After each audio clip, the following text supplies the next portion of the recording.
Graduate of the University of Texas School of Law, who practiced law for 30 years with a large global law firm in the state of California, I believe, and now writes about political and legal topics. He's a contributing editor to Law and Liberty, blogs at Misrule of Law, and writes for a variety of publications, including the City Journal, American Greatness, the Wall Street Journal, Los Angeles Times, National Review, and the American Spectator, and others. To his left is Lauren Uveris, a postdoctoral fellow at the Institute for Urban Policy Research and Analysis, which is part of the Black Studies Department at the University of Texas at Austin. As a postdoctoral scholar, she's studying the impact Texas's institutions and policies have on marginalized populations and especially Black communities. Her research interests include Texas's history of and ongoing methods of voter suppression among communities of color, and the housing policies in our state in relation to the state's Black community, and developing and leading the Institute's public engagement strategies. She holds a JD from St. Mary's University. And on the far left is Dr. Roy Casagranda, a professor of political science at ACC, where he serves as the faculty advisor for the Austin School, which holds an annual lecture series featuring approximately 18 guest lectures and panels per year. His areas of specialization are political philosophy, U.S. politics, the Middle East, and ancient Mediterranean history, and he hopes to publish his first historical fiction novel this August.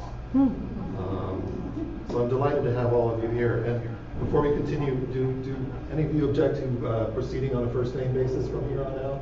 Okay, good. And a question for you guys in the audience.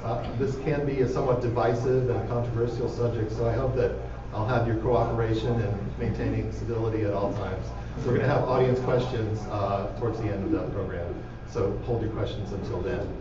Now, having said all that, I want to set up the meeting by reading an excerpt from an article in The Economist, which came out a couple of years ago, which was part of the recruiting email that I sent to all these people.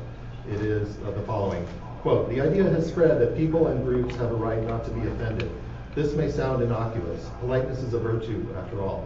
But if I have a right not to be offended, that means someone must police what you say about me, or about the things I hold dear, such as my ethnic group, religion, or even political beliefs. Since offense is subjective, the power to police it is both vast and arbitrary. Nevertheless, many students in America and Europe believe that someone should exercise it.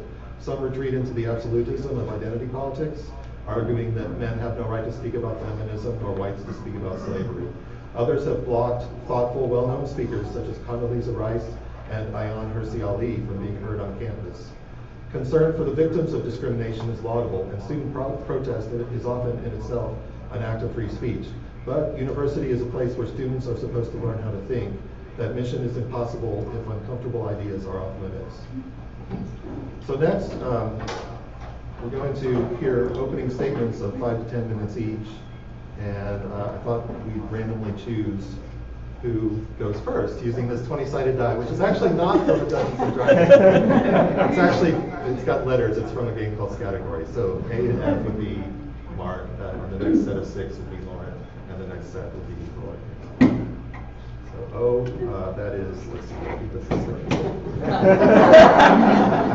that's the third set. So Roy will go first, and then we'll come back around to Mark and then Lauren. Roy, go ahead. All right.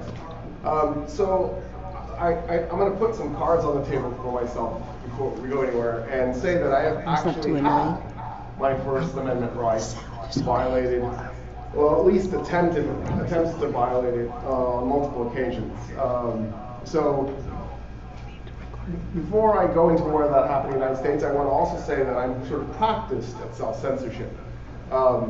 As a general rule, a lot of the beliefs that I have, I know, are anathema in the United States, both religiously and politically. And as a result, over the last, 3-4 decades, I sort of figured out, just shut up, right? Just don't talk about who you are, don't talk about what you believe. So then I became a professor of political science, and that's what I do now. Professionally, I just talk about what I think is terribly wrong with the world. So at one point I thought it would be really fun to write articles for a socio-political magazine in Iran. And that magazine, of course, because it was edgy and questioned stuff within the regime, had to be really, really careful about what it published. And so what I had to do is I had to practice self-censorship because I needed to make sure that I didn't write an article that then got the magazine shut down. Just for the record, the magazine got shut down. But I don't know that it was me, but I probably didn't help any. And so one of the ways that I did this was they wanted me to write about Occupy Wall Street. And the way I wrote about Occupy Wall Street was to completely ignore writing about Occupy Wall Street. What I did was I wrote about the Iranian Green Movement, and then I changed Green Movement to Occupy Wall Street, and then that way I could actually write about what I really wanted to talk about, which was the Iranian Green Movement. And then I hoped that the reader would see that there were inaccuracies. Like I'm talking about something that happened in Tehran, but I'm pretending it happened in New York City, and then they would, they'd read that and they go, okay, he's clearly this sounds like what happened here, even though he keeps saying New York City. I feel like I do that here also. In other words, this wasn't a big leap for me. The times that I've been censored include being asked to not do talks on at least 2 occasions by Austin Community College. So I'm really sensitive about this topic because it directly affects me as a professor. Having said that, I also question the amount of energy that's put on free speech issues. So I'm going to invoke Maslow here. So Maslow has the hierarchy of needs, right?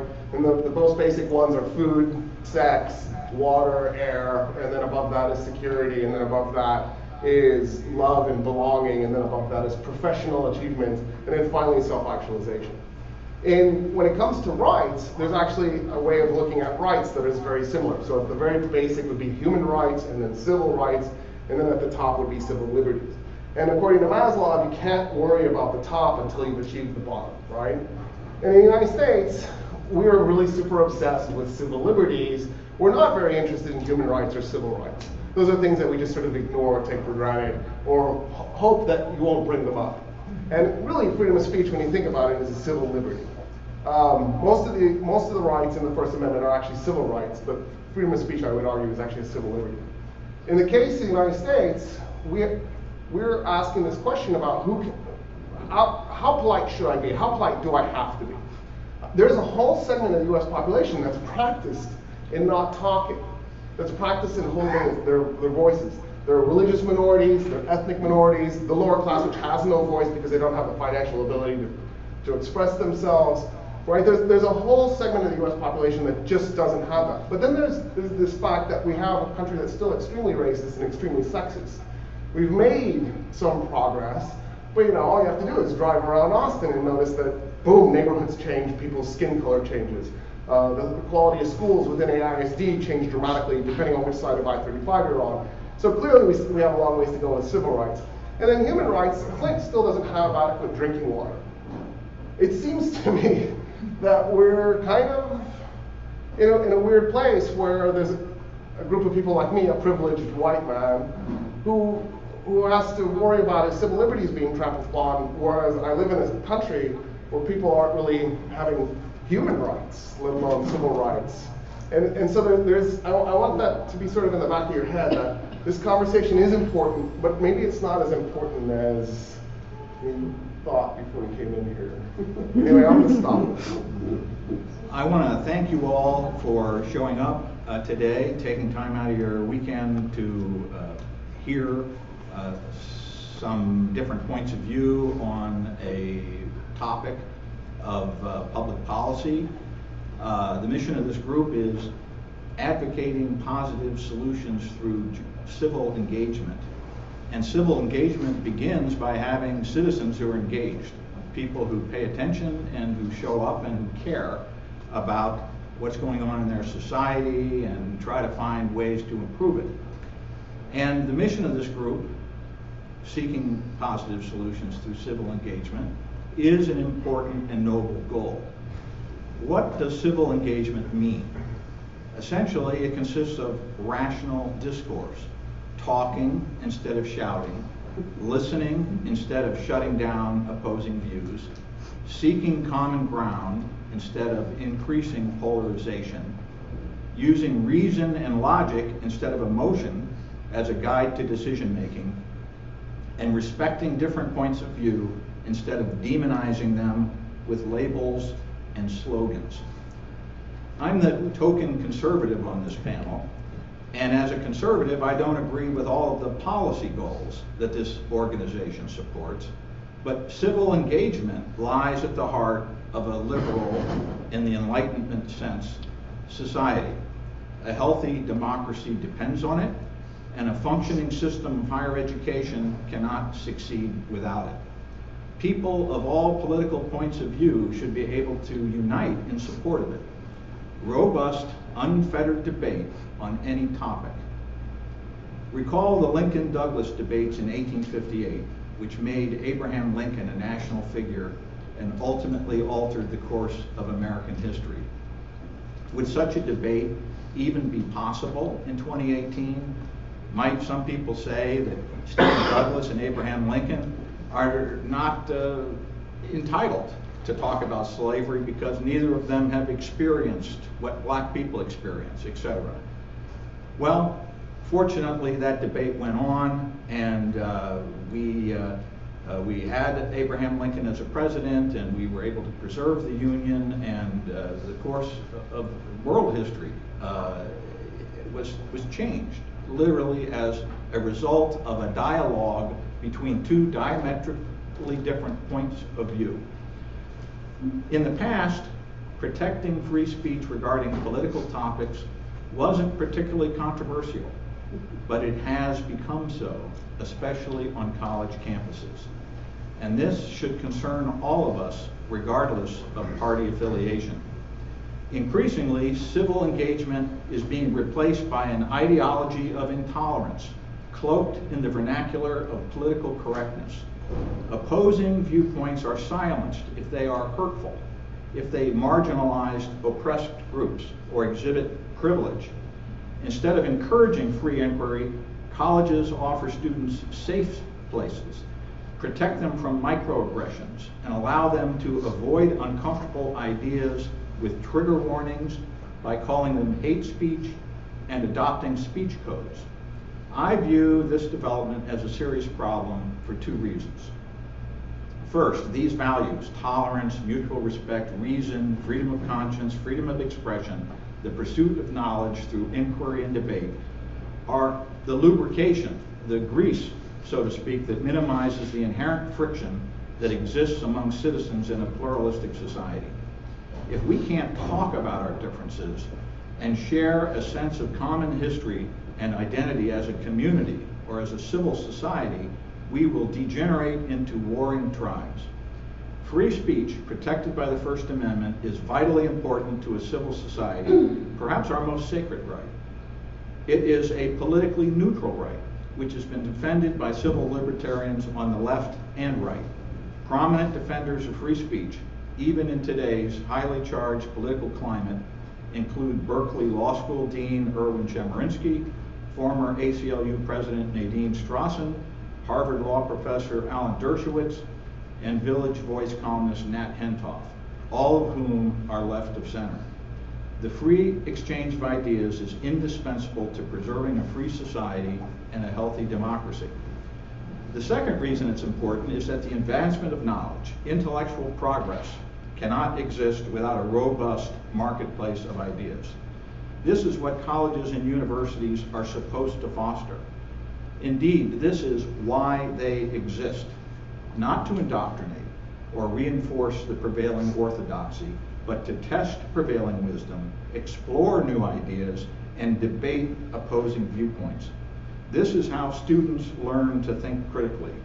Controversial views are the most important ones to debate, and we must not chill dissenting opinions by somehow making controversial ideas off limits or disfavored. Medieval universities enshrined orthodoxy and forbade free thinking. The emergence of the modern university was based on the motto of the Royal Society of London, nullius in verba, translated into take nobody's word for it. That spirit animates the concept of liberal education and explains why Newton, Galileo, and Darwin, all of whom were very controversial in their day, we're able to transform our understanding of the natural world, upending the conventional wisdom in science. In his excellent book, Free Speech on Campus, which I recommend to all of you, Dean Chemerinsky summarizes. He says, among all the inventions of modern life, few have been more important for promoting human freedom and social progress than the university, organized around the search for knowledge based on free inquiry and debate rooted in reason and experimentation. This tradition, famously spearheaded by Robert Maynard Hutchins as president of the University of Chicago from 1929 to 1951, is under attack today. Hutchins firmly believed that universities exist for the sake of free inquiry, and without it, he said, they cease to be universities. Hutchins said that the goal of education is to unsettle the minds of the young, which is the antithesis of providing them safe spaces, and to teach them how to think. The University of Chicago remains steadfast in its commitment to campus free speech, and its Chicago statement, which relatively few major schools have signed. Sadly, many university administrators want to return to the medieval era, protecting students from uncomfortable ideas that challenge them or provoke them to think. We infantilize students today. We recently celebrated the 74th anniversary of D-Day, where many young men no older than the typical college student today courageously stormed the beaches of Normandy. There were no crying rooms or coloring books to help them cope. They needed no counseling on toxic masculinity. We do a great disservice to these students today by treating them like children. Let me close with this thought. When I began college as a youth many decades ago, in 1972, my certitude was never greater. I thought I knew everything. I was wrong. Fortunately, I was exposed to new, provocative ideas through books, speakers, lectures, courses, and arguments. I was compelled to question my assumptions, develop new arguments and counter-arguments, and to do further research. I left college with a different worldview. Learning is a lifelong process, and looking back, I wince when I recall how cocksure I was as a young man and how wrong it turned out I was. Okay, Lauren. That's a tough act to follow, guys. I actually saved a little bit of time, or I thought that we might go through this question that we weren't sure if it was going to make it about identity politics. And so I'm going to be pretty short, I think, so I can see if we can embed some space to get to that question. What has come up for me twice, first of all, thank you for letting me be with you guys. Second, I am coming off of a cold, so my voice comes in and out. I apologize. Please try not to scream at me. We can't hear you! I'll try. Third, some of you might have noticed that we exchanged a look with my friend here. When you said that you were the token conservative, because while we were taking a break and trying to figure out how we could keep the feedback loop from running, I told him, I was like, he was talking about how he knows some of you in the room. I've seen a lot of you come up and say hi. I didn't invite anybody, and my partner this morning, I was like, are you gonna come with me? And he goes, no, because you are always the angry woman of color. And it is very painful for me to watch. And so I also kind of exchanged a look like, maybe that's what I'll say, and it was funny to hear you say that. I can't promise that I won't be the angry woman of color. Well, I'll try. But the thing that I did want to get of color, you can't fight for equity. I completely disagree with that. I think that we all need to be part of fights for equity, fights to end depression. I think that when people in my position say, you know, maybe let's not have a panel of all white men talking about women's access to family planning, whether women deserve paid time off after they have, you know, a baby. When we say things like that, it's not because we don't think that white men should be a part of those conversations. We need you to be a part of those conversations. But it's because we need to have a seat at the table too. We don't want, and every oppressed community, every marginalized community wants a seat at the table when you're talking about issues that concern us and concern our way forward. And that's, I think, what I'm going to say. Thank you guys. Okay, great. Well, we have some predefined questions which were emailed to the panelists ahead of time, and I'm showing them here. And so we'll go into that section. The first one is regarding the incident last year at Evergreen State College involving Professor Brett Weinstein. How many of y'all are familiar with that incident? Less than half. Okay, so we're going to watch a video, which is about 7 minutes. Can somebody shut the door? Because A, it's going to be a little bit loud maybe. B, this does contain some profanity, so sensitive listeners are advised to tune out for the next 7 minutes, but I think we'll all be fine. So once we watch this, we will get your responses, and let's see, since we started with Roy first time, we'll start with Mark. We'll rotate the starters each time.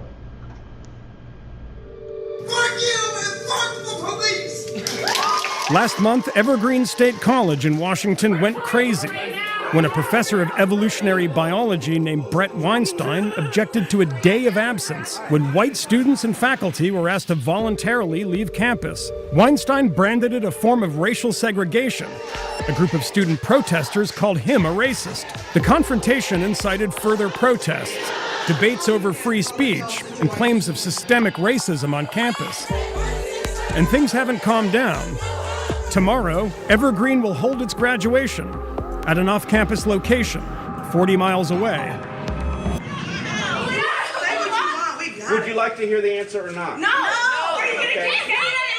This is the video viewed by millions that put Evergreen State and Weinstein in the national spotlight. This is not a discussion. You have lost that one. This is not a discussion. You've lost that one. Yeah, you've lost that one. So what are they doing here if they don't want to talk to you? Well, this is part and parcel of their central mode. They're just simply shutting down somebody that they don't want to hear from. I am not interested in debate. I am interested only in dialectic, which does mean I listen to you and you listen to me. Weinstein has taught at Evergreen State for 14 years. He describes himself as deeply progressive, but has been denounced as a racist tool of the alt-right by some students and faculty. Weinstein objected to the day of absence in a formal protest email to colleagues, arguing that, quote, one's right to speak or to be must never be based on skin color. Calls for his resignation followed. By virtue of the way they constructed this, you were making a statement by being on campus that you were not an ally. And I feel like I am an ally to people of color in their attempt to gain equity. Do you have any sense at this point of why they want you to resign? Well, they think that I'm a racist. Because if you stand up against one of these things because you think it's ill-considered, that you will be branded as a racist. We are here to support, and we want to dismantle anti-blackness campus-wide! We just wanted to be like, until you're accountable for these actions, you don't get to teach students at Evergreen. You don't get to spread this problematic rhetoric and instill it in students. Yes, you're disrupting my class. So at this point, we would like Brett to be fired, but that isn't happening. The administration is refusing to take action. They're choosing to protect this white, cis male professor over its students. Later that day, the students held a raucous meeting at which they presented a list of demands, including the disarming of campus police and mandatory sensitivity training for all faculty. Okay, we're trying to listen. Go It's the one point on which the protesters and Weinstein agree. Evergreen's embattled president, George Bridges, has mishandled the crisis. I think their concerns are legitimate. They're articulating ideas that have to do with race, ethnicity, power, privilege, and we're taking a look at them. That's my problem, George. You keep doing these little hand movements or whatever. Come through. People were criticizing you for using hand gestures. Absolutely, they were. And you know, That seems crazy to people from the outside of Evergreen. It may, but it's noise.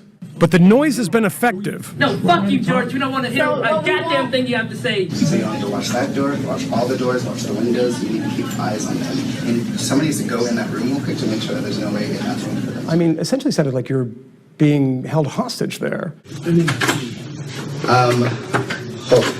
If you were going to go to the bathroom, you had to go with 2 escorts? Is that true?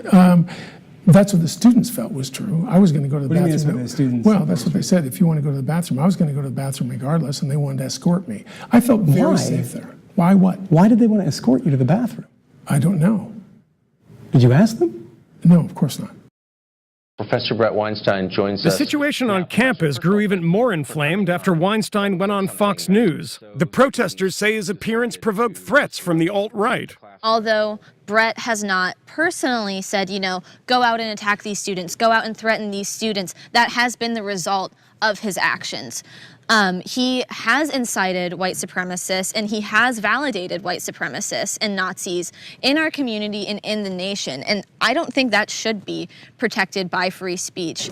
We received a threat saying that people will come here and execute every single person they see on campus. At that point, fuck free speech. When we're dead, when people die, and you're sitting here like, well, at least they got to practice their free speech. I'm so sorry about it. Your free speech is not more important than the lives of like black, trans, femmes, and students on this campus. I'm so sorry.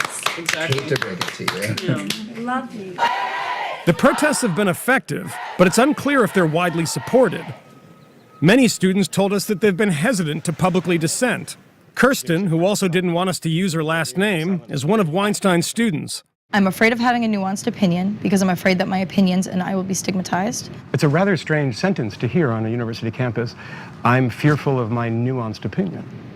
So I feel that I do not have the ability to speak if I have disagreements with the methods that are being used in the protests. There is this issue of what I can say and what I can't say and who's going to dismiss me or demean me for saying it. And that is new in the American discourse. A student told me that you're a white supremacist. I'm assuming that students have said lots of things about me. I don't believe I am. I'm You a don't white believe person. you are, but you accept that you might be. No. Well, it depends on what you mean by a white supremacist. What does that mean? I'm a white person in a position of privilege. Okay. I guess that's part of the confusion for me is the precision of language seems to be lost in a lot of this conversation. It is. Bridges has acceded to many of the students' demands, but there's a demand he hasn't given into, that Weinstein be fired. Weinstein won't rule out the possibility that he's taught his last class at Evergreen. But if he comes back to teach next semester, he can expect the protest to continue. I don't care what happens to Brett anymore. He can go and be racist and be a piece of shit wherever he wants to do that. Hopefully, long term, we can just weed out people like Brett. At this point, why not just beat a hasty retreat and say, there's no point in doing this? Frankly, every student in that hallway who had chosen to make that protest has a clue about where they're going wrong. But I think that my standing there did some good. Okay, so the question is, how do we think about that? And we have 3 minutes per answer, so starting with Mark. Okay, so the short answer to what is the lesson of Evergreen State College is that mobs behave poorly. That is the nature of a mob. To answer the question more fully, one has to start with the conception of what higher education is for. If we presumed that the high school graduates who arrive on college campuses each fall already knew all they needed to know and should remain safely ensconced in their comfort zones of received wisdom, fashionable attitudes, and anecdotal experience, what would be the point of 4 years or more of additional education? The whole point of higher education is to instill critical thinking, challenge assumptions, and resist conformity for its own sake. And in order to have this bubbling intellectual stew, you need several things. You need rigorous pedagogy, like colleges used to be an academic boot camp. You need intellectual diversity, so students are presented with a wide spectrum of competing ideas. And you need a firm commitment to robust discussion and debate. All of those things are missing at many schools today, and they were certainly missing in that video that we just saw from Evergreen State. Lack of intellectual diversity is a huge culprit. Colleges and universities have become ideological echo chambers, especially in the humanities and social sciences, with conservatives overwhelmingly outnumbered by liberals. The more lopsided a faculty and administration become, the more prone they are to fits of hysteria. Sadly, Evergreen was not an isolated situation. Similar meltdowns occurred at the University of Missouri in 2014, the widely publicized protests at Yale in 2016 regarding Halloween costumes, violent confrontation involving Antifa activists at UC Berkeley in 2017, protesting invited speakers, the mob at Millbury that shouted down Charles Murray and injured his faculty host in 2017.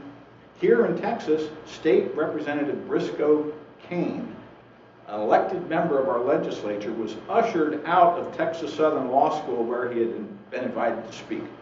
There are literally too many similar incidents to catalog them fully. I'm going to avoid the jargon in terms of explaining. All right, well then, let me just say that sometimes the market works.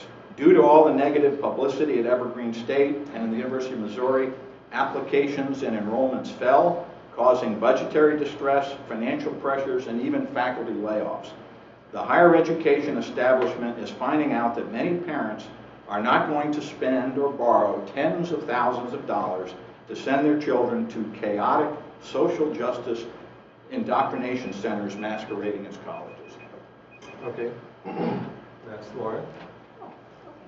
And I'm going to flash, in case y'all hadn't noticed, this I'm showing the 30-second mark when we get down to 30 seconds. We have 3 minutes altogether. Okay, great. I think in my work, what I meet a lot of times are people who would say that they are deeply progressive or allies, and they're allies until you talk about racial oppression. I think that I'd like to actually, how many of you have read Dr. Martin Luther King's letters from Birmingham jail? There's a quote there that I'd like to share with you guys. And in it, he kind of just, in summary, says, you know, the biggest threat to our fight for freedom, it's not members of the KKK, it's not people who are, you know, out in the streets picketing or, you know, trying to bully people off cafe benches, but it's moderate people who would prefer peace to justice, right? You want calm, you want tranquility, and in that, you offer a critique of our methods of fighting for our own oppression, fighting against our oppression. Similarly, Jesse Williams said, if you have a critique for our resistance, I'd like to see that you have a established record of a critique of our oppression. And so I think that that's a thing, that when we see people who are allies, we see people who say that they are with us, but they want to criticize the way that we're asking to be treated equally. I think that Dr. Weinstein, not understanding that being asked as an ally to leave a college campus isn't white bigotry, really might speak to the fact that he might not be the ally that he thinks he is. And that's what I would say about Evergreen State. Okay, Roy. So one of the things that I think this brings up, if you look at all the news stories that were produced about this particular instance, as far as I know, there's only one instance where the kids' side of the story is actually told.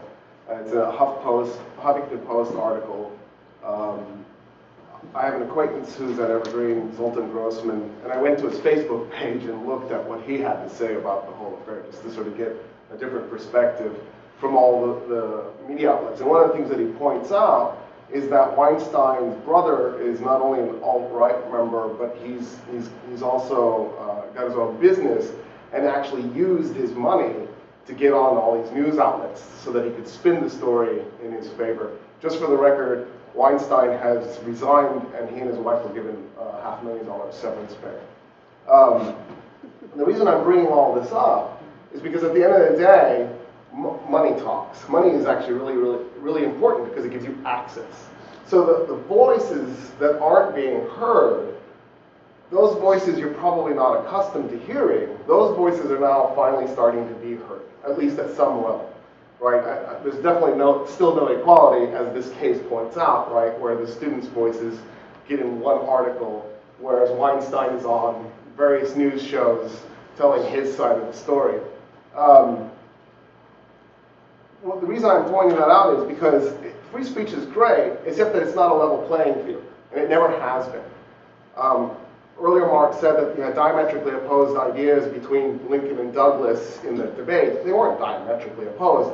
They agreed to probably about 85% of everything. It was just they were opposed on the issue of being free soilers or not, whether or not you could have have slavery and have free, or whether it was going to all eventually become free or all eventually become slave. That's actually a very nuanced thing. Alexis de Tocqueville points out in his book Democracy in America, written over a century and a half ago, that the United States is never going to have a Ministry of Information because we self-censor ourselves. The reality is that we're just not used to the other side. We're not used to these other voices. So I think one of the things that's coming to the foreground here is that finally people who we're not used to hearing are talking, and it sounds like censorship because you're only used to hearing yourselves. You're not used to hearing somebody else. And so you're freaked out because all of a sudden somebody's asking you to go, no, look at this perspective, look at it from my position. I don't see it the way you see it. And so I think, while I'm a little appalled at some of the behavior, I'll just be honest, that the students were displaying, at the end of the day, students are just really, really, really young adults who are barely literate. By the time they come to me, most of them can't read, and so like part of what I do is just try to get them up to speed. So On to question number 2, which is, I'm sorry, we're going to have audience questions after the first 3. Can I just make a comment? All right, briefly. I'm not getting as much out of this as I would if I understood more clearly what happened. Yeah. What happened here? What were the students asking for, or what was the professor? I have heard nothing about this. I live here in Austin. I just don't know anything about the context here.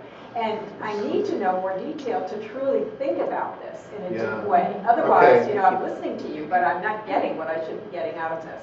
I can add something to this. I can add something too, and then I'll let you do that. I mean, if I'm the only one who doesn't know, They briefly, just for a second, gave like a one-liner about what it is, but I think the panel will. Yeah, the panel will elaborate. Okay, Evergreen State College has a tradition called the Day of Absence, where once a year the people of color are invited to leave campus to demonstrate their value to the operations of the campus. Well, last year in 2017, they kind of flipped it on its head and they said, today, for this Day of Absence, we want all the white people to leave, the people of color to stay. Weinstein didn't like that idea, and he wrote a letter to, and here's a picture of that email that he sent, and look at the middle 2 paragraphs. He's saying there's a big difference between a group of people of color voluntarily leaving campus versus the white people being asked or demanded.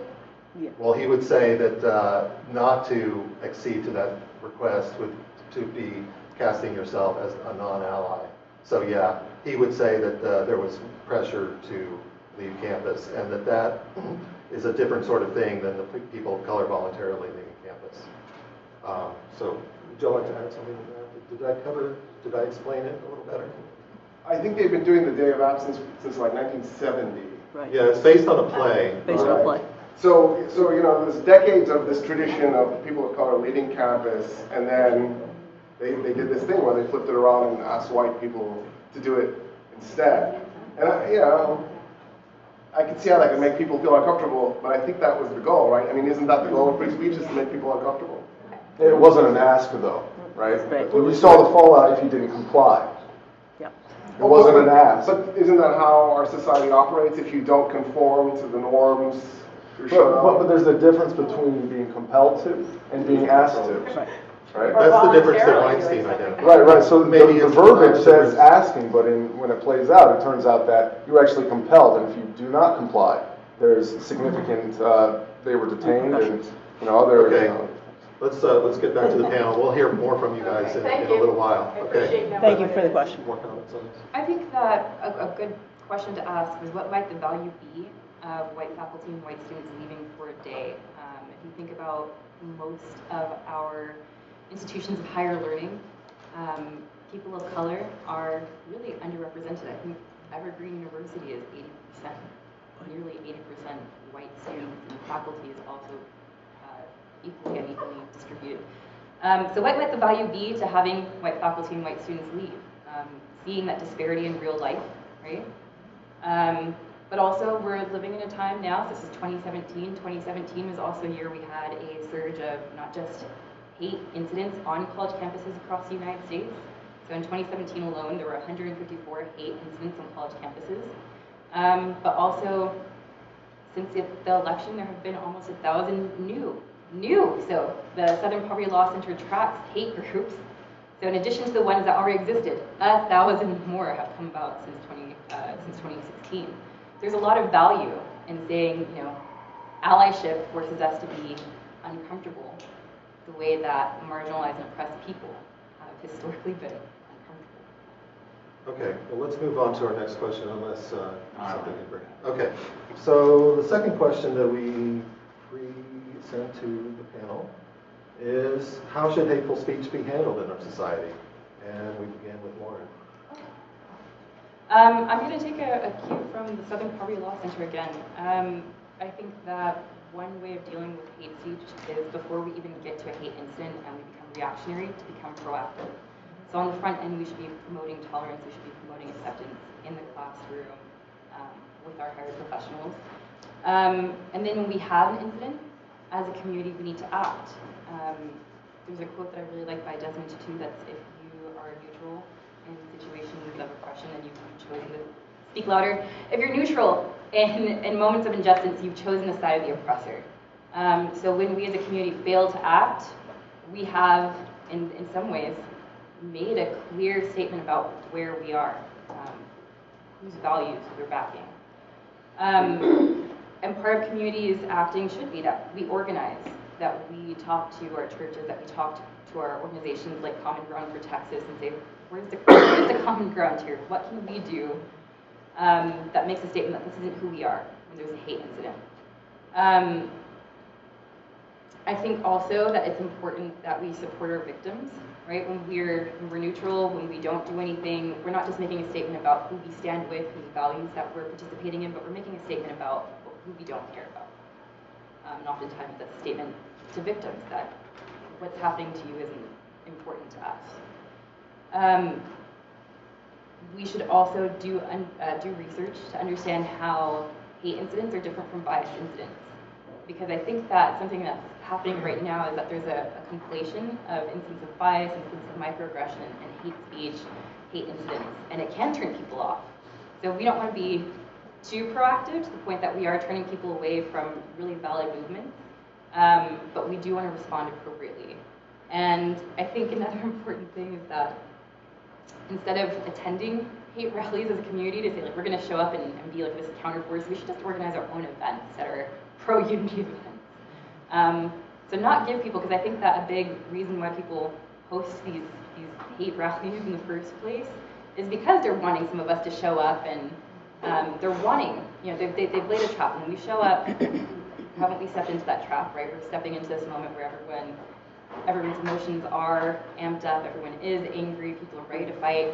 We don't have to be that, and that doesn't, I think, demonstrate what we're trying to do, what we're trying to say we are. So I think organizing positive events together as a community as a response to hate incidents is important. Okay, we're on 3 minutes. One thing that's worth remembering is that the First Amendment actually really only protects you from the government. It doesn't actually protect you from private individuals. So, if you're in a situation where there's a person using hate speech, it doesn't mean you have to stay. You're not obligated to listen. You can disengage. I think people get a little confused about that because I think we want everybody to be able to say whatever they want to all the time, and the reality is we don't allow that. We have free speech zones on university campuses. If you want to have an event on a university campus, you have to, in advance, make sure that you get permission. Otherwise, you're trespassing, right? There's this idea that somehow I can say whatever I want to, whenever I want to, wherever I want to, and that's just not true. That's not actually part of it. If you say something political in front of your boss and your boss doesn't like it, your boss fires you. If your boss didn't work for the government, whether it's city, county, state, or federal, too bad. You shouldn't talk politics, right? This is the United States where if you do say what you really are, what you believe, you probably get in trouble. I think at the end of the day, we've lost some of our self-censorship. I call it the Archie Bunker effect. I think when people saw All in the Family, people were appalled. That's me, that's what I look like. And then they learned how to behave a little bit better. And I think we just need to do reruns of All in the Family again. Remind people of what they look like. And I think if you, and I also think the fact that you can text and say anything you want to, and the effect that Facebook and Twitter have, where you say just outrageous stuff, has allowed some of this stuff to come to the surface. I was possibly going to bring in 2 videos of hate speech events. I decided not to. One of them is a man who's saying these nasty things to this Muslim woman, and another is an attorney in New York who's mad because the waitstaff was speaking Spanish to customers, right? These are really amazing events. And some of them, I'm glad they're happening, because now we're seeing our true colors, right? We're seeing who we really are.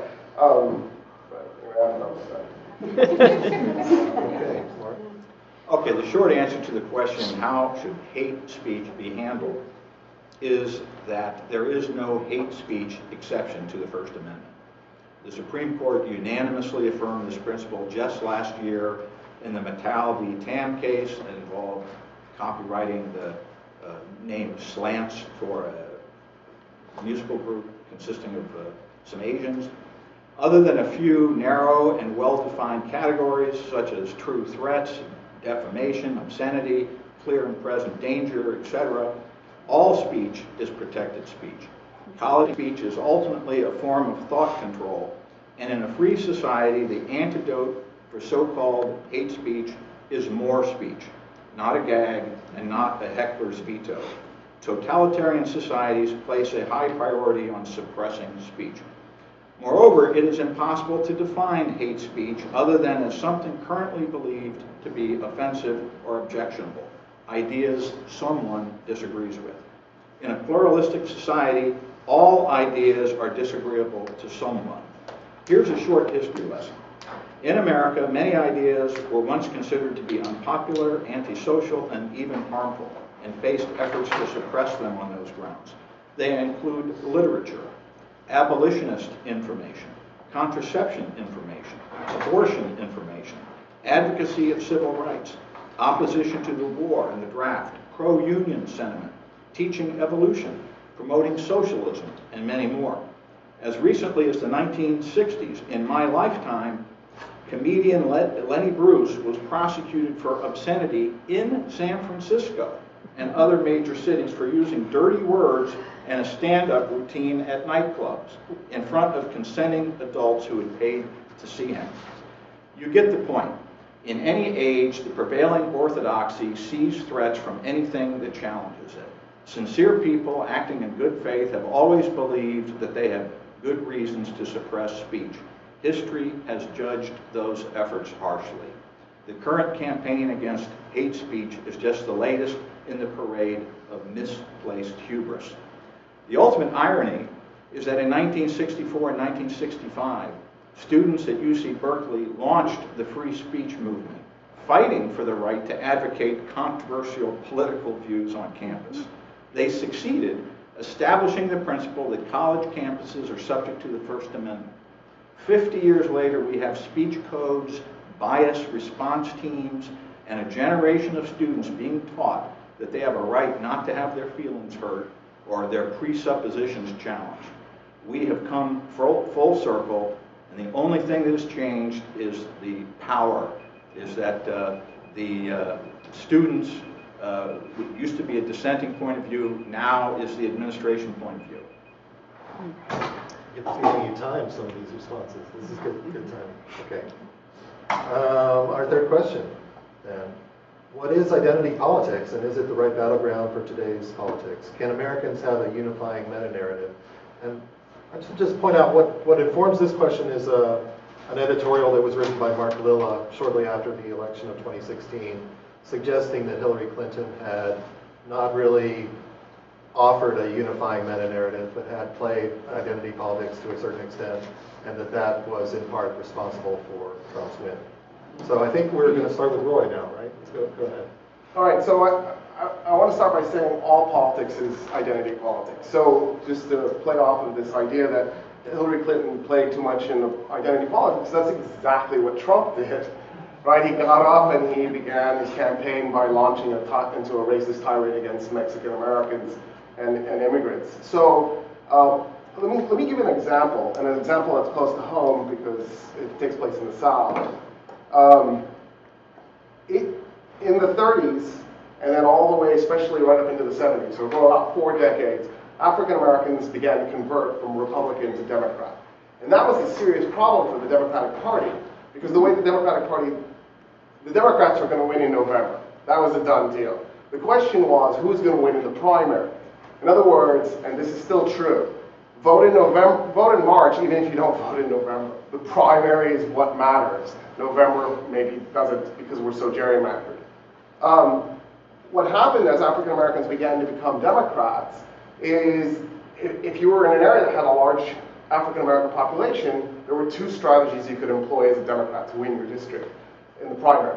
One was you could go in there and you could say, I'm gonna help the African American community and try to win that large percent, right? Because even with Jim Crow, African Americans still voted, and just voted in much smaller numbers than the relative to the population. Or the other strategy was to go in there and say, if you vote for me, I'm going to completely screw over the African American population. I'm going to redistribute the tax wealth that we generate in an uneven manner that favors our white communities. So how did you signal that? Right? Because you couldn't really just say that. It just would have sounded terrible. Oh yeah, don't vote for me. I'm going to take the wealth and I'm going to give it to you. And so the dog whistle they came up with, not very creative, was the N-word. So you would drop the N-word plentiful in your speech, and that's how you would signal to everybody that you were that guy. And what ended up happening was people would go and they would vote, oh, that guy did it, okay, so I'm going to get more of my share of the wealth by voting for that guy. Well, by the 70s, our cultural tolerance for the N-word had changed dramatically. And by the 80s, it was completely taboo. By 2001, Strom Thurmond's birthday, I think it was his 101st birthday, right? We had the Mississippi Senator, the Majority Leader, Trent Lott, get up and say, if we'd only voted for Strom Thurmond in 1948, we would have avoided all this, right? He didn't even say the N-word and he had to lose his job. So what happened in the South was conservative Democrats got around this by switching parties. They became Republicans. And in that way, they didn't have to drop the N-word anymore. You just knew, I vote Republican. That's what, so white people do identity politics just as much as people of color do. It's just we're not used to looking at it through that lens because we're always looking at it through the lens of the Protestant heterosexual white male as opposed to trying to position take with other people. Okay, Mark.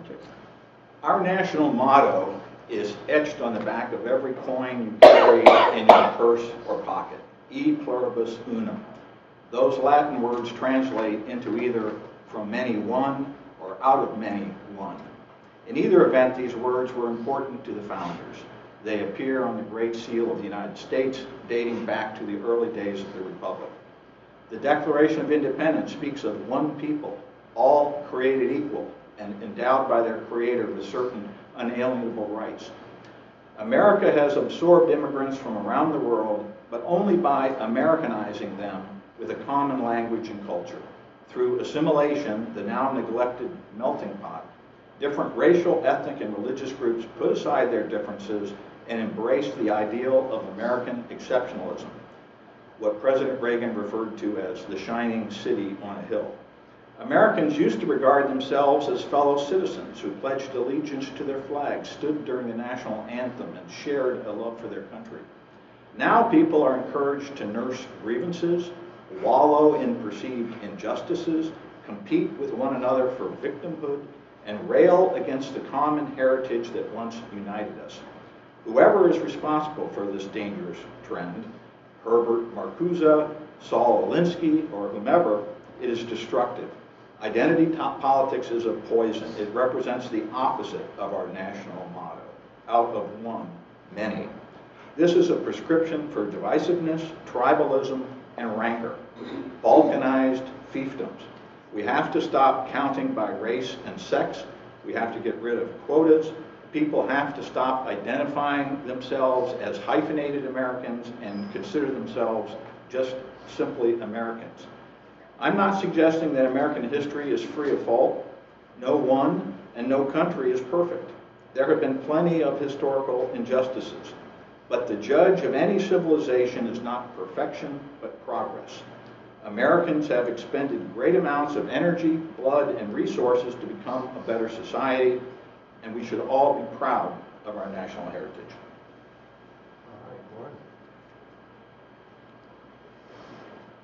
I think that identity politics gets thrown around in a way that says, exactly, let me back up. When we talk about colorblindness, when we talk about this blanket identity, we are ignoring inequities that go back to this country's founding. So when we talk about identity politics, we are othering the concerns of people who have never had equity. And making it seem like asking for, I started this conversation talking about paid medical leave, asking for paid medical leave when you have a baby, asking for consumer protections like the ones that got rolled back last month so that people can't charge you $10,000, $5,000 more for a car because you're Black, Mexican, asking that your kids not get beaten at school for speaking Spanish. It frames those things as if they're unreasonable, when they're not. And to echo something that Roy said, the most successful identity politics has been to convince American people that there is this unifying narrative where all of our concerns can get covered without looking at the specific inequities that each of us face. And it's just not true. So the most successful identity politics campaign has been, privileging white people, and to make anyone who wants to push back against that seem unreasonable. When you look at the numbers for who voted in the last campaign, people like to say that it was working class folks who voted for Trump, and that's not true. People like to say that it was uneducated folks who voted for Trump. That's not true. The single unifying thing was whiteness. Okay. Great, thanks y'all. So now that's our predefined questions, and now we'll move into the audience questions section of the event. So I want to remind everyone to just please be civil and respectful of everybody up here. And who has a question? Yes, in the purple shirt there. I have a question for Mr. Conservative about the patriotic displays of the anthem. Why is it even played at sports events? And if you pan the audience, people are drinking beer, they're not being respectful. And, why make this a test of patriotism when it's simply a song and a banner that maybe don't even belong at a rough and tumble sports event? Well, I'm not going to wade into this NFL controversy, but I'll just say this, that nationhood involves a lot of symbols, and our flag is the most important one of those symbols. And people, many, thousands, tens of thousands of people have died, fighting for freedom, fighting for what the flag represents. And for that reason, the flag is a very important symbol of national unity, of the allegiance that all of us should feel as Americans, notwithstanding whatever political differences we have with one another or with ever the reigning administration, is that there should be one constant, and that is that we love our country and that we are willing to demonstrate when the symbol, in the ceremony of pledging allegiance or singing the national anthem. And so, and this is something that for generations was never considered controversial. When I was a child attending school, every school day began with the Pledge of Allegiance. Every sporting event, every civic event has begun with the Pledge of Allegiance. So this isn't some bizarre stunt that somebody has cooked up recently. This is just a tradition, and when you have a group of people, united, whether it's for a civic event or whether for it's a sports event, it's customary to sing the national anthem. And so I think that when we get to a point as a nation where suddenly even uniting to show respect for our national symbol is considered controversial, then we've obviously lost something. And I think part of it is this culture of identity politics, which pulls everybody in different directions. I just wanted to comment on something that he was saying. So he was talking about the flag and the people who fought for the flag. And he was talking about the flag, the people who fought for the flag, the people who died. My dad joined the Army in 17 in Puerto Rico. He was infantry. He went green to gold, so when he retired at 58, he was a full bird colonel. He joined the Army in 1978. He joined the Army 10 years earlier. And because he joined the Army, we were able to, my parents both came from extreme poverty. Because he joined the Army, all of their kids were able to go to school. Both of my parents were able to get master's degrees. We were able to afford our own home. We all grew up with health insurance. Things that my grandparents would never have dreamed were possible. But had he joined the Army 10 years earlier, had he joined the Army a generation earlier, that wouldn't have been the case for my family. So even when we're talking about the flag, when we're talking about veterans and honoring veterans, which I do think is important, which is something that's close to my heart, I think that we have to acknowledge that even the Army, even the benefits that have been offered to soldiers haven't always been equitable. There have been a lot of people who've been left out. I just wanted to say that I think that you can honor the flag and still acknowledge inequity. Okay. Wouldn't kneeling be considered an act of free speech? So if I didn't want to stand for the flag, wouldn't my going out and kneeling be an act of free speech? So is there a limit then at sports events for free speech? Well, Roy, you brought up earlier that the First Amendment only protects people against government action. And these sports teams are private businesses, and they can set rules for their employees just like McDonald's can have a dress code for their employees. So, technically, it's not an exercise of free speech. It's if the company, if the team says you have to stand and somebody kneels, they're violating a rule, and there's nothing more than that. I accept that, then why is the president weighing in? Let's move on to another question. In the black at the back there. Yeah. Yes. I would like to just chime in on how we respect the flag nowadays. We don't. We use it to sell beer. We use it to put on bikinis on women's boobs that we sexualize. I mean, we talk about respecting the flag and how kneeling is disrespecting it, but I agree that's freedom of speech, and it should be allowed at a place where he works. Like Roy said, if you're at a place where you work and you say something that your boss doesn't like, should you be penalized for that? Like, that's part of my rights, right? Okay, thanks for your comment.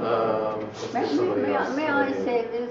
Just a moment, I'm calling on this guy. So, do you believe that in waging the fight for marginalized groups, historically marginalized groups, and that in trying to assert their voice and their rights, that process itself can create victims? And so the context of that is recently a lot of Asian Americans have started to weigh in on the affirmative action debate and say that the system makes it harder for them to get into college against people of different color, including white students, just because I guess they're thought of as overrepresented. And so, people like my parents who are immigrants who came to Austin, didn't speak much of the language, and we kind of come here and suddenly there's this, I guess you see the proponents of affirmative action saying, well, we need a certain number of our people, and I guess a lot of Asian Americans have sort of reacted and said, well, why can't we just have, I guess, colorblind? So, I guess you kind of mentioned, your point was that colorblindness, I guess, with a certain kind of privilege, but aren't there people who are historically marginalized groups who are then further, victimized by the assertion by other groups? I think that, so when you're thinking specifically about the question about Asian American people, and there's this myth of model minority, right? And so you're talking about that universities are saying like, oh, do we have like this overrepresentation of Asian people? And I think part of that goes to the fact that Asian is not a monolith. So I would say that the answer to your question, especially when we're thinking about Asian American identity, would be that that monolith, that oversimplifying narrative of Asian American can disadvantage people who we don't necessarily think of. So Filipino people, for example, are at the, they have the worst health outcomes. They have health outcomes that look very similar to Black health outcomes, very similar to Latino health outcomes. Underrepresented in schools tend to do, on par with some of their Black and Latino peers when it comes to overworking, when it comes to not being given the services that they need. And that's not the story of every Filipino person. It's not the story of every Asian person that they're within the model minority. But I think that this, again, I would say that colorblindness extends this idea that we can umbrella every Asian person, every Latino person, and then say that the needs of Mexican Americans apply to the needs of Puerto Ricans, which is not the case. Does that answer your question? Well, I guess I'm Chinese, so maybe I don't fall under one of Filipino or those groups that can claim victimhood, and yet I guess I still feel like I've never seen a president or a Supreme Court justice who looked like me. So, there's some ways in which I guess am oppressed, in some ways in which I'm privileged, but it seems. And that's everyone, right? That able-bodied people, we all have varying degrees of oppression and privilege. I guess, do you think that the assertion by certain underrepresented groups of trying to get a bigger share of the student body then turns, I guess, Asian Americans like myself into victims? No, I don't agree with that. Would the panel agree that a state of colorblindness is the ultimate goal? Like we are trying to get to a sort of society where race doesn't matter? So in the United States, we've sort of had this narrative. The initial narrative was segregate, right? We're going to keep everybody separated out. And then we got this new idea that we should assimilate. And then we came up with this myth of the melting pot. And just for the record, the model of the United States changed in the 50s. It's now in God we trust. No, it's no longer plebiscite. That's when we became a theocracy. The assimilation thing is also biased. Because what you're saying is, we really want you to become as white as we can possibly make you. It would be great. We can't probably bleach your skin because that'd be really expensive. But maybe we could get you to breed in or something. We could get you to sort of lose your identity. We could get you to assimilate, like the Borg. I think the idea that if we could figure out how to just be okay with each other and each other's differences, maybe that would be what I would be. Okay. So, this issue of colorblindness, I think that in an ideal society, and this is the society contemplated by the 14th Amendment, the government would be indifferent to the race of its citizens and would not be making decisions based on the race of its citizens. And now, we're never going to achieve an outcome where everything is equally distributed in every area of life. When it comes to picking our Olympic athletes for track and field, we choose the sprinters who run the fastest, who can jump the highest, who can throw the shot put the furthest. Their race is irrelevant. In the swim team, it's who can swim the fastest.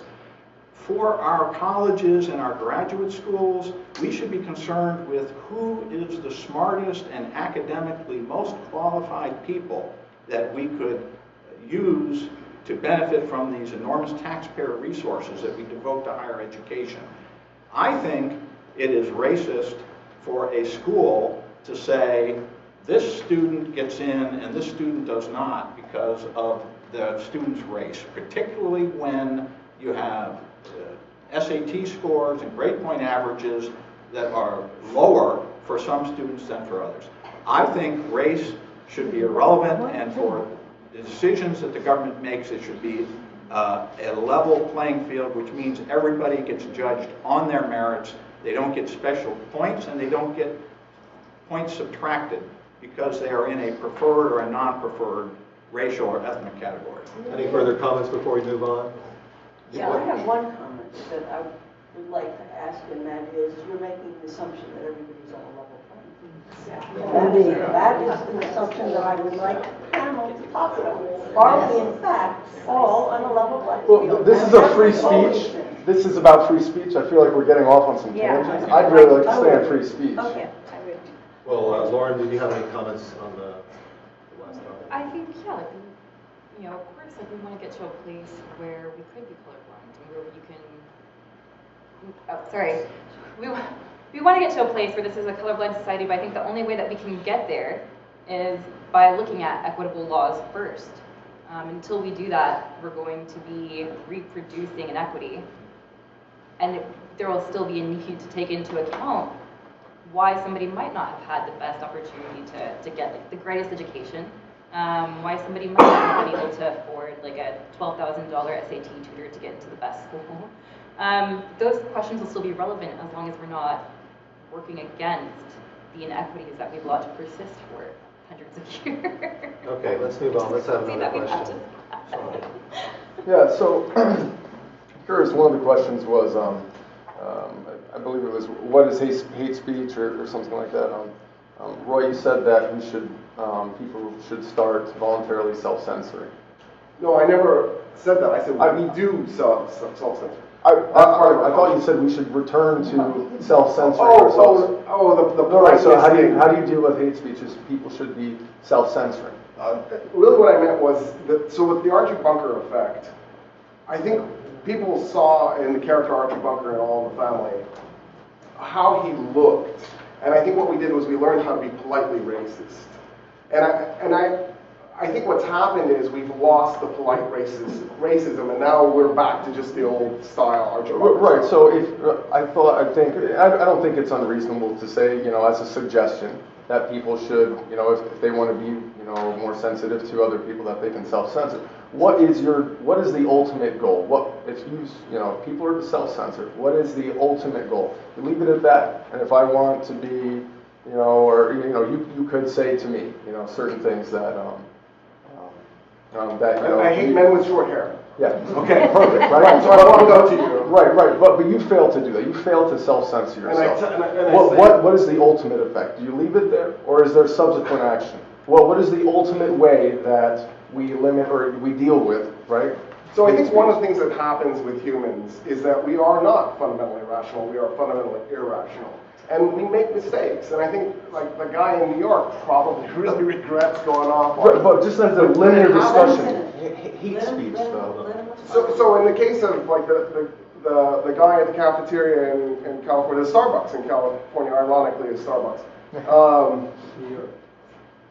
New York was, I thought, it doesn't matter. Wherever it was, the guy walks up to this Muslim woman and he goes off on her and he's calling her a terrorist, etc. The people in the Starbucks, including the people behind the register, stood up for the woman, and they eventually the guy left and he didn't leave with a coffee. So how should the United States and its people and its government deal with hate speech? I don't know. I don't know how to fight this. I don't know how to fight racism. Well, I mean, that's the whole thing we're talking about is free speech and hate speech. I mean, Mark said there's no hate speech. You said the suggestion that we should self-censor. I think Lauren brought up some, past inequities kind of substantiate, past inequities towards one group substantiate inequities towards another group in the present. You said self-censor. What is the ultimate goal? So to be clear, I said we have a history of self-censorship, and I think that we have lost some of our... You said we should return, right? So we started up playing. Let's not have a dialogue here. I just want to say, I like my racists out in the open. I do too. But how should the U.S. deal with hate speech? We have no answers. Well, I think that, as much as it might pain me to offer some merit to my partner here, I think that we need to agree that, it doesn't, I don't think that it should become like a government job to police hate speech unless it's inciting violence, unless people are getting hurt. Well, it's illegal to incite violence now. Right, and so that's where these things can we need to have this barrier there, right? What barrier? The barrier between what is me just being like a racist out in public, saying crazy stuff, and me actually saying, hey, I hate Jews, let's go put them in camps. That already exists, though. Exactly, and that's so what I think don't the need to fair change line any... But I think that as people, so instead of asking the government to do this for us, as people, we can say, what society do we want to live in? What should the consequences be that we interpersonally abide by? And I think that, again, when we're not hurting each other, what we're saying, I find what you said to be repugnant. I'm not gonna, let you get your cup of coffee. I'm gonna ask you to leave. I find your values to be harmful. I don't want you on my college campus, and I'm gonna protest. I think that those are things that we're doing ourselves, and I think we're doing a good job of doing. It seems like you agree with Mark that hate speech doesn't exist. I did. That's exactly. I gave you that. Well, no, I believe that hate speech exists. I just don't believe that we should be locking people up for being Yes, ma'am. My comment and a question. I came to the States in the 50s as a student.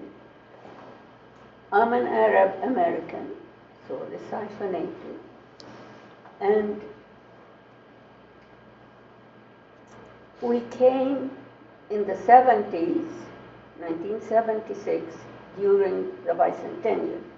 My dad and I, it was a campaign. And his comment, he was 76 years old, and he said, "What is this respect to the flag when you see it on your sneakers and your underwear?" So the comment was made earlier. That's an immigrant coming, and if you want respect to the flag, why do we allow it? Is that part of freedom of speech or whatever? Then recently we started seeing it's a felony in Texas, I think, recently, if you are saying anything not against Jews, but against the state of Israel. And there are several states that now make it, yes, criminal. I don't think that's true. I haven't heard of any felony charges for. It has been investing in Israeli companies. So what happened was last year, So is this SB freedom of 720. speech? Okay, thank you. It was the United States Senate introduced the bill 720 last year to make it criminal to advocate divesting from Israel. And if you just say it, having said that, all they did was read it in committee. It never even got out of committee. It was never voted on. But the effect that it was designed to have was the effect that it had, which is that a bunch of people now think it's a felony. By the way, the penalty was $250,000 to $1 million and up to 20 years in jail for basically saying that you think that Israel's an apartheid state. And so the effect that it had, though, was people saw the headline and now they think it became a law. And so it works really well. And hasn't there been further movement in that direction in Canada, where they don't have the First Amendment? I think there was a law that was passed against speaking in favor of boycotting Israel. I'm not sure how it's been enforced or not. And I don't know how many people actually know that the United States is the only country that has the First Amendment, free speech right. For now. That's correct. For now. Okay, let's move on. Well, I have one. It's about free speech. We have fake news all the time, and this is distressing because people are passing it around and people are confused for all kinds of reasons. Has this got anything to do with free speech?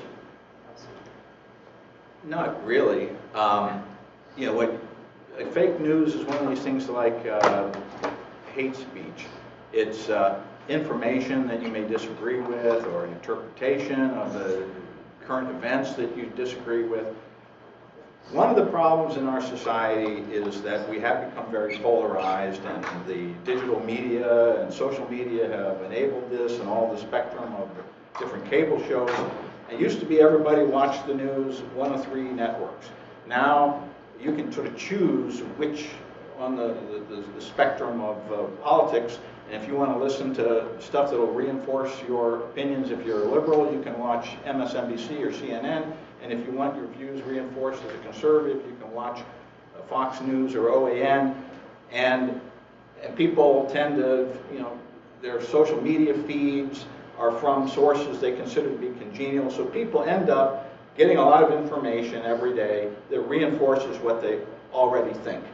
And people on the right look at Rachel Maddow and say, look at all that fake news. I'm wondering, what's the It's not, there's nothing the government can do to regulate what news people say, what information is disseminated.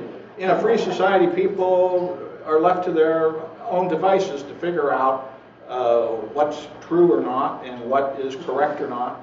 And there's really not a government role in censoring the content of news. I think that this is, in a way, the opposite issue. Instead of shutting people down, a lot of people have platforms to spread lies and fake news.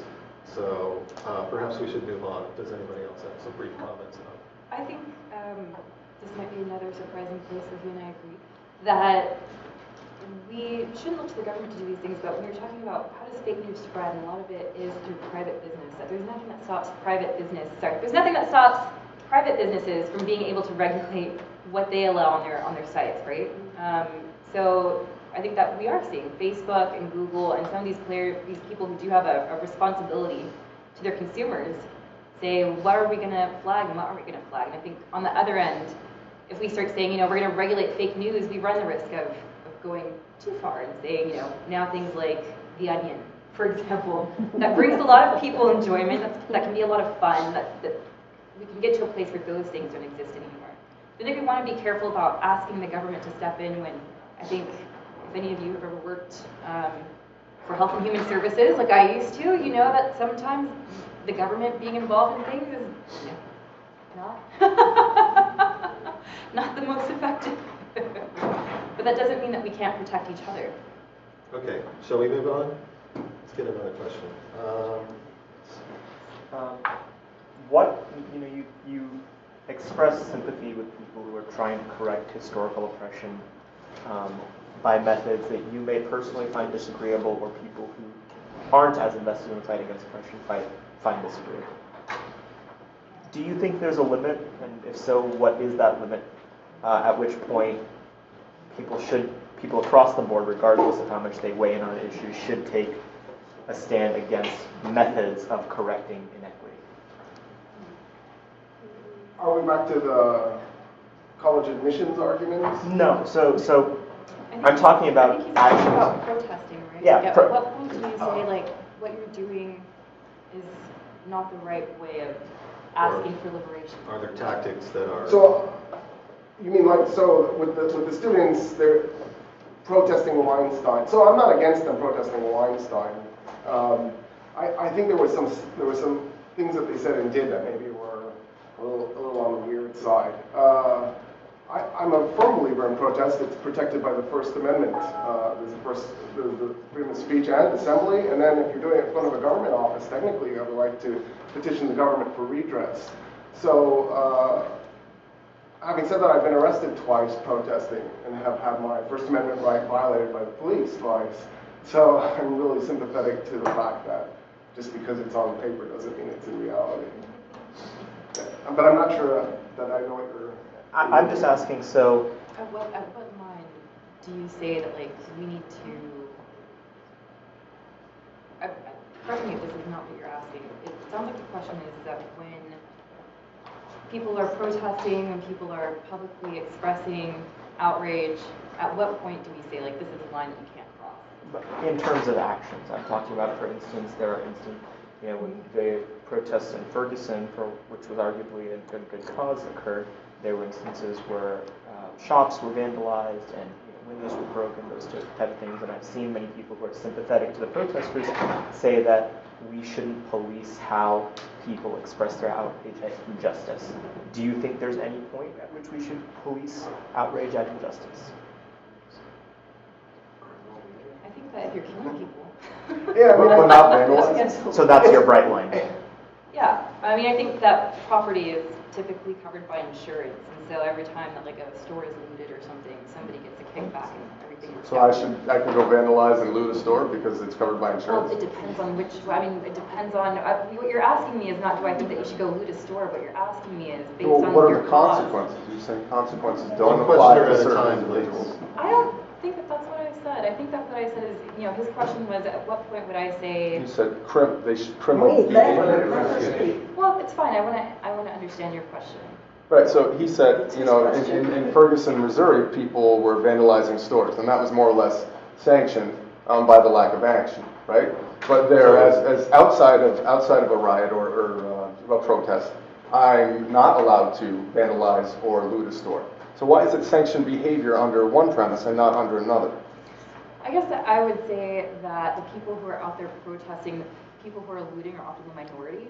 And so I wouldn't want to see a protest be overshadowed like this, what happened in Ferguson. People saying that we don't want this community to continue being over-policed and for our citizens to continue being exposed to violence, and then you have people who come in and loot. And So the whole thing minorities can loot and vandalize, but not white what I said. Excuse me.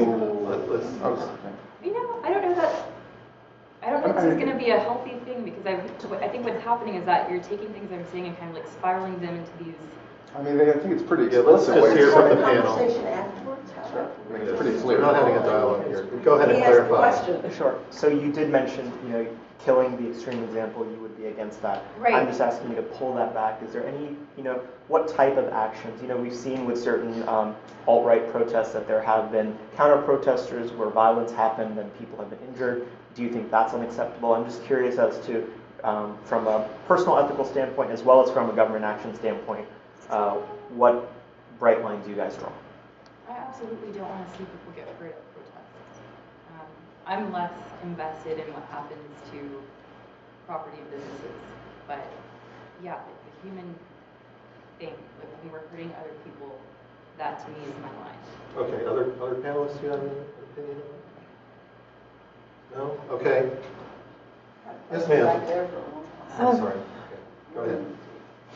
I want to go back to the idea of a meta-narrative. I'll stand up. When people say that we should all be patriotic or love the country or love the flag, I have absolutely no objection to that. As a naturalized citizen, I'm an Indian American. But I also would point out that in my experience, the flag often comes out as a form of protest against certain groups of people when there's an incident in town or around the country. So after 9/11, there were a lot of cars in Austin flying the flag, driving around town with the flag, to the point where some of my colleagues at work, with my best interests at heart, suggested that maybe I shouldn't wear my Indian clothes for a while because I might be mistaken for a Muslim. So the flying the flag isn't always an act of patriotism. It's also been used as a way of making statements that are not particularly loving to other citizens of this society. So when we say we should love our country, sometimes I want to say, but my country doesn't love me. So from that standpoint, I would ask again, what would you suggest as a meta-narrative that could actually be unifying? Because so much of what you described as your examples of a unifying meta-narrative, the melting pot. Some of us are stuck at the bottom. We're not allowed to become part of this melting pot soup. So when we have those issues, I would be interested from all of you, what is a unifying meta-narrative that actually brings us together? I'm not sure I've heard it. I second your question. I'd love to hear the answers. All right. All right. So, in addition to what I said before, I think the melting pot in America exists as much or better than it ever has. We have a capitalist free market economic system that gives tremendous opportunity to people who have of ability, who are willing to work hard and to persevere, and that is the great equalizer. And I don't want to cite my personal example as sort of an anecdote that defines the American experience, but I think it's not untypical that my parents did not attend college; they were high school graduates.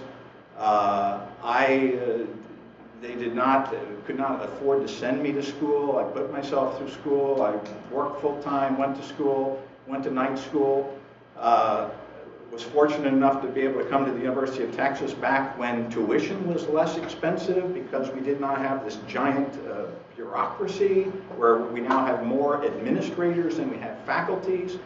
And I was able, with a relatively modest amount of savings, to attend law school, and I studied hard and did well and was able to achieve professional success as a lawyer, not because I'm a man, not because I'm white, not because I'm of European extraction, but because I'm an American who took advantage of what the free enterprise system offers, which is opportunity.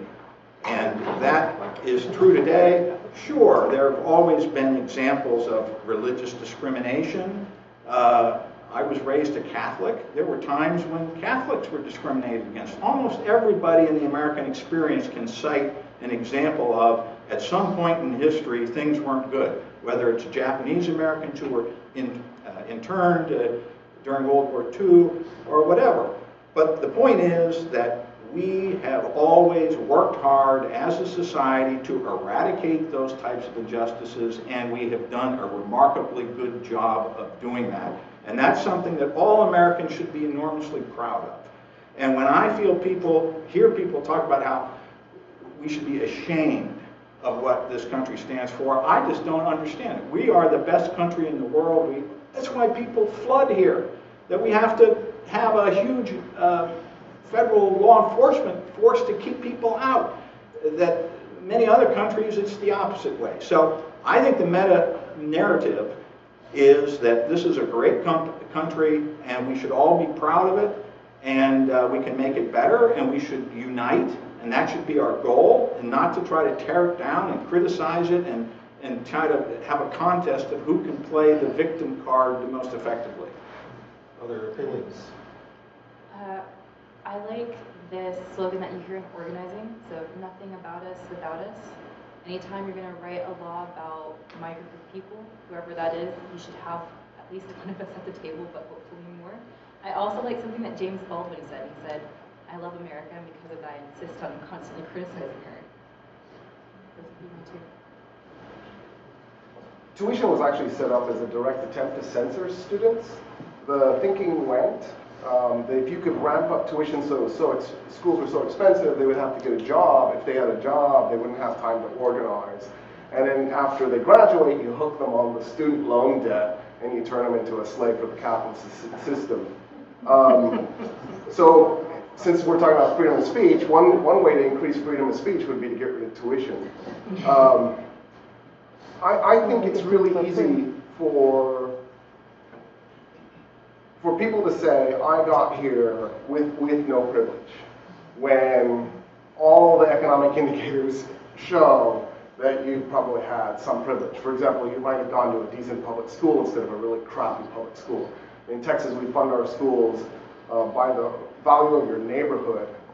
United States, the median black household net worth, not income, net worth, is $10,000. Whereas the median household net worth for white people is $160,000. And those types of inequalities, when you have an education system that's funded by your wealth, makes it so that there's no way to catch up. So this idea that somehow this is a level playing field is complete, utter nonsense. Some people are privileged, including myself, and I use that privilege. I am now upper middle class. I am definitely not suffering, but I'm also keenly aware of the fact that there was probably somebody of color out there, or a woman who was probably smarter than me, and I just got lucky, and I've got my position and she doesn't have it. Okay, we have time for one or two more questions. I'm going to let Joanne One in the back Yeah, has go had ahead. her hand up forever, and so have you. So let me have the privilege of having two women. There you go. Okay. Hi. I was invited here today by my husband, and him and I both come from backgrounds where he's a native Texan. I was born in Ohio. And obviously, you can look at me and guess that I am Mexican descent.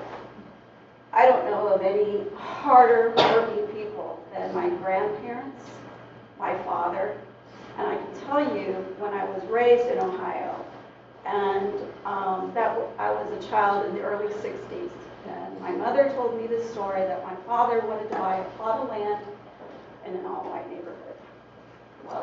you can guess where it went in the 60s. We moved to a smaller town that was more accepting. So you have to understand that those things are just something that I guess we need to ask each other, please try to be more open-minded.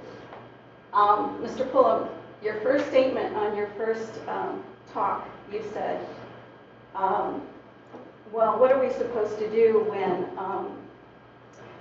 people say, because I'm not black, I'm not allowed to speak of blacks. That's not true. That's not true. And so I'm sitting here throughout the entire thing, and I'm watching you and your commentaries, and listening to your commentaries and watching your eyes. And, normally when people are rolling their eyes, that's a pretty good signal that, that's done. It's about respect, isn't it? It's really about respect. Trying to respect other people's points of view. I am old enough to remember driving by the shanties from Ohio to Texas to visit family and thinking, God, what a repressed life they must live in Arkansas. And coming here and feeling like I'm a Mexican American and I'm so much more accepted here. There's so many more people around me that look like me. And even the other people that aren't Mexican accepting me. I don't have a question. That's my statement. Okay. Let me respond to that briefly. That you say that it is not the case that people take the position that if you're not black, you're not allowed to address the black experience in America. That's true. Okay, well, I let you talk, you let me talk. Okay, that is in fact what kids are being taught in the universities today. That is critical race theory. And in fact, there was a recent example at the University of Texas Law School, first year con law exam. The professor, who was an African American, asked a question on the exam. It was an essay question to imagine that you are an attorney working for the Attorney General of Missouri in the 1950s, before Brown versus Board of Education. Write a memo not to exceed 1,000 words, making the best case for segregated schools and applying constitutional law principles as they existed at the time. So the students wrote their exams, turned them in. Afterwards, one of the liberal students in the class sent an email to the class saying, I really think that's a bogus question because we shouldn't be forced to defend segregation. And this was a progressive student who wrote this. A more conservative student, and he happened to be white. A more conservative student who was Hispanic wrote an email in response to this and said, actually, I think it's a decent question, a fair question, because in law school we're expected to be able to learn how to make both sides of an argument, and it kind of tested us on these things that we had learned over the course of the school year. A third student, who was an African American, responded by saying, you two are not entitled to have an opinion on this subject because it addresses the black experience, and only black people can have an opinion on something like this. And this person didn't just pick that out of the air. This is something that is being drummed into students' heads through K through 12. It's certainly drummed into their heads in college, and it's being drummed into their heads even in law schools under the name of critical race theory. The whole point of it is storytelling, and that you can only tell a story if it's your story. And I think that this goes to the heart of what is tearing this country apart, and that is that we no longer view our national experience as something that is a common experience, and now we're each of these little groups say, no, I own this grievance, you can't address my grievance, you don't know what I'm thinking and feeling or whatever. Feeling is an emotion, and in order to solve our problems you have to use reason, and reason is the opposite of emotion. And so that's why rational discourse is important, is because we talk about things using logic and reason and treating things as emotions that you and you alone own, I think is a conversation stopper. Okay, I'm sorry, excuse me, we're not going to have a dialogue here. No. I think we've heard enough. I was just going to say it's about respect, and just one Okay. person's story doesn't mean everyone gets thrown into that pot. So Okay, we're running out of time, so let's just hear from the panel. I just want to say that anyone who's teaching critical race theory in a way that says that white people can't do this work isn't teaching it well, isn't teaching it correctly. I think that what we're tired of seeing is, again, and I'll give you an example of how something like this works. So I mentioned I used to work for Texas Health and Human Services. There was a program where we were seeing this over-reporting of women of color and child welfare for not taking their kids to the hospital. Ms. Pullum is smiling at me. So not taking her children to the hospital. And we said, we're going to build this program that's going to mean that we're going to reduce these disparities in over-reporting of women of color by making sure that they have what was basically Uber ahead of its time. Uber to take women to the hospital. We're going to make sure that all these women who use Medicaid get this card in the mail that explains to them how to use this program. And Texas put millions of dollars into this program, and after a year, it had really been used. So we went back, we came up with like a new marketing program that we thought, the problem is marketing. The problem is that people don't know about this program, that's why they're not using it. And still, another fiscal year went by and that program is still rarely used. So then they said, okay, we're going to spend the big bucks. We're going to send organizers out to talk to the people who we thought would be using this program and find out why they aren't. And these things are very intuitive. So for one, the rules of this program, you have to call 3 days ahead for this person to come pick you up to take your kid to the hospital. I don't have kids specifically because they're this kind of brand of selfish where they don't let you know 3 days ahead that they're going to be sick. Kids don't come to you and say, "Mom, I'm going to derail your life in 3 days by vomiting on your while you're in bed at 3 a.m. on Monday." But if you've had a kid, you know that they don't often give you this warning sign that they're going to be very ill and need to go to the hospital. So that was one part. The second thing was that you would call. Let's say your kid was sick for 4 days. On that third day, the person comes to get you, and you go and you've got your 2 children. You're a single mom, and the person who's driving the car says, "Well, I can only take you and the sick child. So you've got to figure out what you're going to do with this other kid, or you've got to figure out what you're going to do with your sick mother, or whoever it is that you take care of. But I can only take the parent and the sick kid." So people were like, "Well, I can't leave a kid at home. I can't leave my elderly mom at home by herself, so I can't take this ride." The third thing was people would call, and they'd make their appointment 3 days ahead, they'd find out what they were going to do with mom or with the other baby, and then when they got there, the driver didn't have a car seat. And if you don't have a car, why would you have a car seat?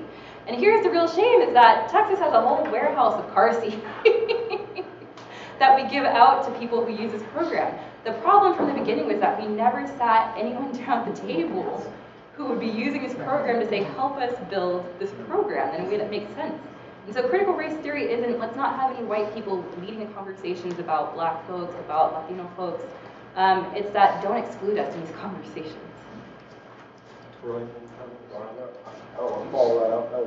Okay, we're sort of out of time, I guess, so I'm sorry.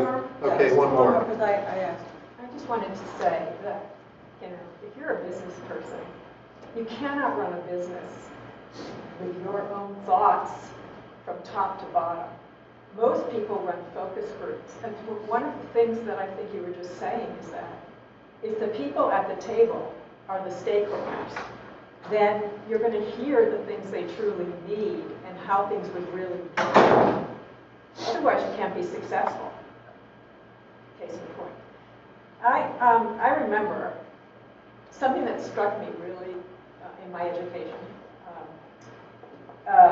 was a course I took, and one of the books that we had to read was The Psychology of White Identity. And I will confess that I looked at that, and here I already had a PhD, and I went, what the hell is that? Because I had never really examined the privileges that, just become sort of woven into your being if you're white in this culture. And I didn't grow up rich, I grew up very poor. And, I had scholarships for college and graduate school. But still, when I read that book, it sort of changed my whole outlook, because there is a white identity.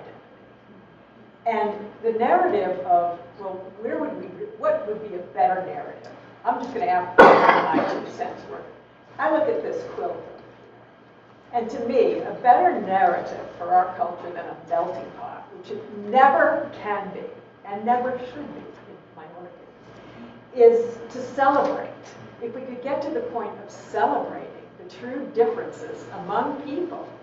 I mean, I love the fact that we have Ethiopians in our neighborhood, and Africans in our neighborhood, and Mexicans in our neighborhood, and etc., because I benefit from that. I don't want them to become Americanized. I mean, I want them to love America, but because it's, a good place to live and a good place where they can have a job and things like that. But their culture, their identities, to me, I am enriched by that. Can you wrap it up? Yes, I would just say that it's a different kind of narrative, though, to think about being able to celebrate diversity and appreciate diversity. And I think if we were to move towards that model in this country, we would all be better off. Okay, thank you. Any responses? Well, the topic today was primarily free speech and free speech on campus, and it's unfortunate that we got off on narratives and meta-narratives.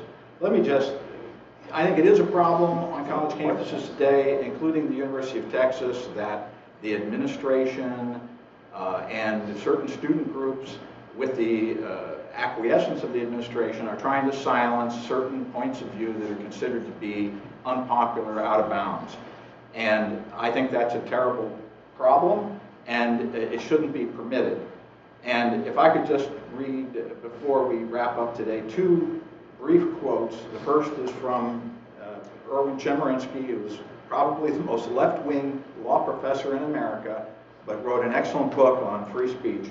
He says, "Promoting an inclusive culture of mutual respect, tolerating diverse and controversial views, and working through differences by way of conversation rather than intimidation are essential not only to higher education, they are also how free, diverse, democratic societies must behave if they are to remain free, diverse, and democratic." And I could not agree with that sentiment more. The second quote is from Robert Maynard Hutchins, the president of the University of Chicago, who turned that institution into the great intellectual powerhouse that it is today. And he said, "A civilization in which there is not a continuous controversy about important issues is on the way to totalitarianism and death." And so I think that we need to promote and not discourage, not chill, robust debate on even, especially controversial issues on college campuses. Okay. We're getting towards the end of our time, but other comments? So I started off by saying I have actually been censored and I've experienced censorship. I think what is coming to the forefront now is that white men are now experiencing that censorship that everybody else has been experiencing for decades. Welcome to the club. It sucks. You can come get therapy from me. I'm available during office hours. I can tell you ways to navigate. But yeah, welcome. Lauren. I don't even remember. Yeah, that's fine. Okay, so basically that's the end of our program. And,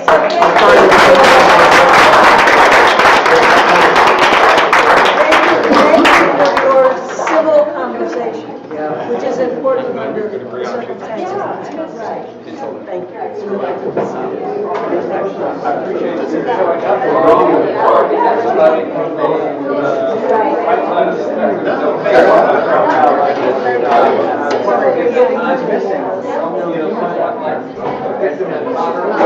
it.